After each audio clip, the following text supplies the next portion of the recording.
Welcome to my talk shop. It's time for another great public speaking question, so let's dive right in. Hi Lauren, my name is Ian and I'm in the financial sector. I give lots of talks to financial services clients as well as to high school and college students about financial literacy. I enjoy speaking but feel that my openers could be stronger. What options do I have for opening my talks? Are certain openers better for certain kinds of audiences? Best, Ian.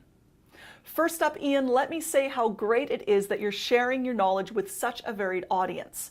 Strong openings definitely boost the impact of your talk, and there's lots of ways to open up a talk, but first, let's look at the whole purpose of an opener. The opening of your talk is intended to do two things. One, help your audience warm up or buy into you as a speaker, and two, give them some context for what you're going to be speaking about. Warming up your audience is about getting them to feel as though they know and trust and like you. You want to give them a little peek inside of your head so that they feel they understand a little bit about you and where you're coming from. The context piece will give them a better handle on what you're actually going to be talking about. It sets the stage for the rest of your content. Now, there are just about as many ways to open a talk as there are varieties of breakfast cereal, but today I'll share with you the 3 strongest openers in a speaker's arsenal. First, we have storytelling. This is one of the most popular and effective openers. Stories help the audience feel more familiar with the content, help them get a feel for your personality, and gives them a good emotional framework for the content itself, depending on if your story is happy or sad, funny or serious, and so on. Telling stories about yourself will help the audience relate to you and make you seem more personable. Telling stories about others can make you seem more impartial or objective. I find that the most effective stories are told in a casual, conversational tone, as opposed to being something that sounds overly rehearsed or too formal. The second opener I recommend is a surprising fact or statistic. This can snap an audience to attention, and if the fact is reliable, it will help them see you as an authority or expert on the subject. After all, you're opening up with data. Keep the fact or statistic simple and snappy. The audience needs to be able to quickly understand it, and it needs to have an obvious connection to the rest of your content.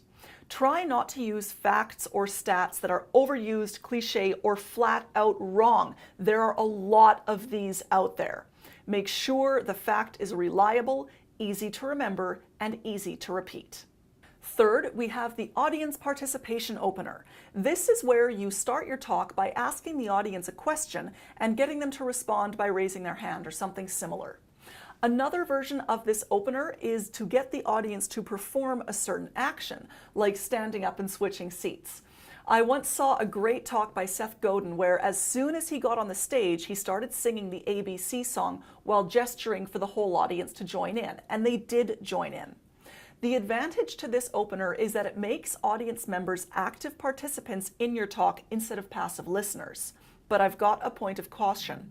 The audience question or participation can be very simple, but it absolutely must be relevant to your content.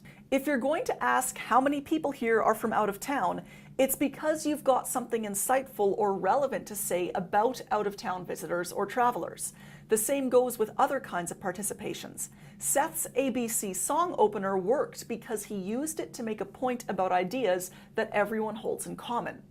While a good, relevant audience participation opener helps engage people, a pointless question or activity will turn them right off. There you go, Ian, 3 solid ideas to help you open up your next talk. Now it's time to hear from everyone else. Have you ever heard an especially memorable opening to a speech? Share it in the comments down below, and while you're at it, click that like button, give me a thumbs up, and subscribe to this channel. And remember to head over to laurensergi.com and sign up for my newsletter for even more great public speaking tips. Thanks for joining me here on Talk Shop Q&A, and I look forward to seeing you again soon.